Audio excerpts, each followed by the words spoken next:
السلام عليكم ورحمة الله وبركاته. النهاردة بقى هنعمل مع بعض كده كفتة الحاتي. كفتة الحاتي هنعملها بطريقة سهلة وبسيطة وهتعجبكم جدا، ومن اسهل الطرق اللي احنا ممكن هنعملها. بس انا مش هطول عليكم. لو حابين تشوفوا الفيديو بتاعي وتشوفوا انا عملت الكفتة ازاي، ادخلوا الفيديو اتفرجوا عليه، وبس ما تنسوش تعملوا لي لايك وشير وسبسكرايب. يلا بينا بقى نشوف الفيديو احنا هنعمله ازاي.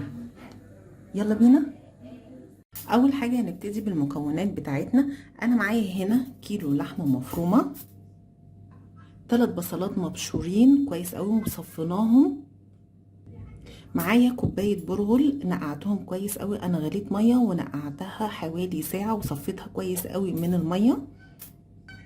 معايا بهارات، معلقة كبيرة بصل بودر، معلقة توم بودر، معايا هنا معلقة كبيرة من الملح والفلفل الأسمر والكمون، ومعايا بهارات الكفتة بتاعتي. أول حاجة هنعملها هنجيب البرغل بتاعي، البرغل اللي احنا صفيناه كويس قوي هنحطه في الكبة ونفرمه. نحطه كده في الكبة كله. حطينا البرغل بتاعي في الكبة، نفرمه بقى.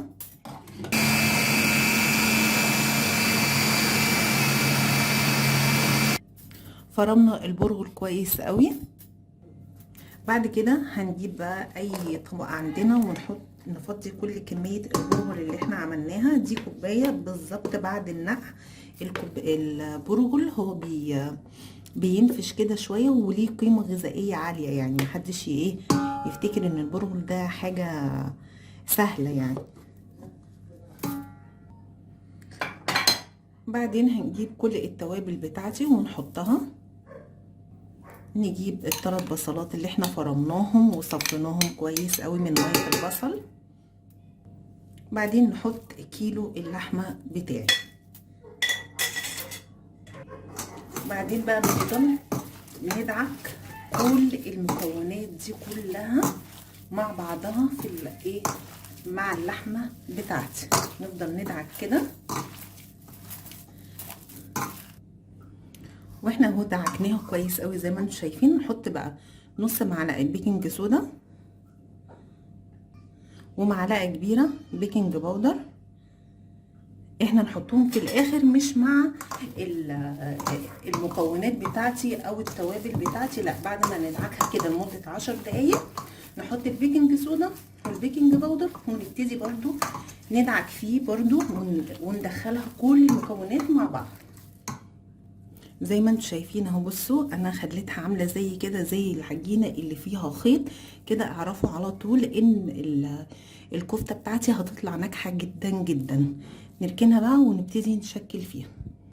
انا بس هركنها في التلاجة حوالي بالظبط من 10 دقايق لربع ساعه. ضروري كمان الخطوه دي، لان احنا لما بنشتري الكفته من بره بنبقى عايزين نعرف ليه الحاتي الكفته بتاعته ما بتتفكش. الكفته بتاعته بتكون طعمها حلو، بتكون كده جوسي كده ومنفوشه. بعد ما بندعك، بعد ما بنقعد نقلب في الحاجه 10 دقايق بنحطها كمان لمده ربع ساعه في الفريزر او في التلاجة، الاسرع عندنا لو احنا مستعجلين. بعدين نبتدي نشكل فيها، بيكون ناجحه جدا جدا وعلى ضمانتي. نحطها في الفريزر 10 دقايق وبعدين نشكل فيها. بصوا احنا خلاص سيبناها بالظبط، انا سبتها 10 دقايق. بصوا مبقتش تلزق اهي. نبتدي بقى نشكل فيها. نبتدي بقى نجهز الصينيه بتاعتنا. انا حابه بقى ان انا اعملها بشكل غير تقليدي شويه. انا هحط كده بصلايه كبيره، معاها كده ربع معلقه فلفل اسمر، ونبتدي بقى نفرك.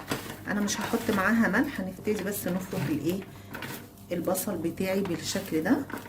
انا عايزه افرك فيه كده شويه.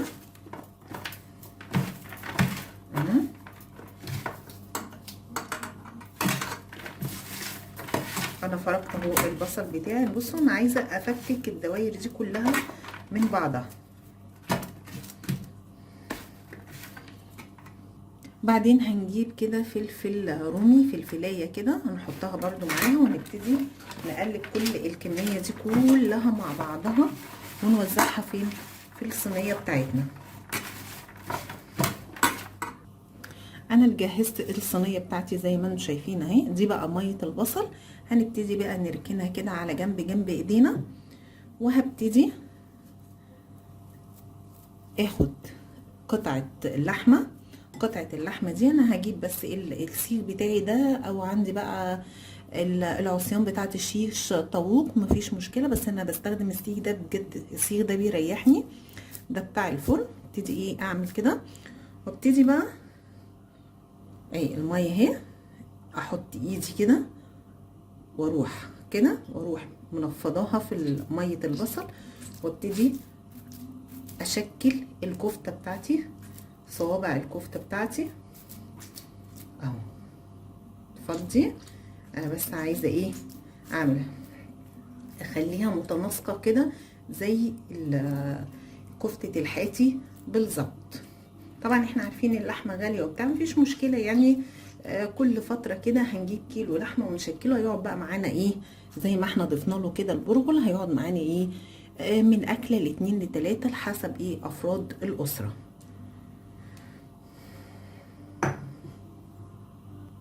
بصوا بقى انا هطلعها ازاي. ابتدي اسحب وافرد، اسحب وافرد، واروح سحبها كده. بصوا الصباع طلع معايا زي ما هو، وابتدي ارصه بالشكل ده.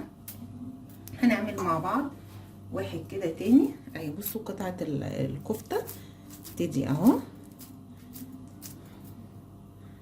احط ايدي في ميه البصل كده، حاول ننسقه كله مع بعض اهو. اسحب وافرد اهو، اسحب كده وافرد الصباع بتاعي اهو، ونحط بقيه الكميه كلها زي ما انتم شايفين اهو. بصوا خلصت كل الكميه بتاعتي، وبصوا الصينيه بجد شكلها تحفه وريحتها تجنن جدا وهتعجبكم جدا. انا هحطها دلوقتي في الفرن على درجه حراره 180 درجه لمده 10 دقايق ونشوفها مع بعض. وهنا بقى الفيديو بتاعي خلص زي ما انتم شايفين بس هي سخنه. بصوا الكفته عامله ازاي، تحفه وجميله جدا جدا جدا. ويا رب يكون الفيديو عجبكم، بس لو اول مره لسه بتشوفوني تنسوش تعملوا لايك وشير وسبسكرايب. السلام عليكم.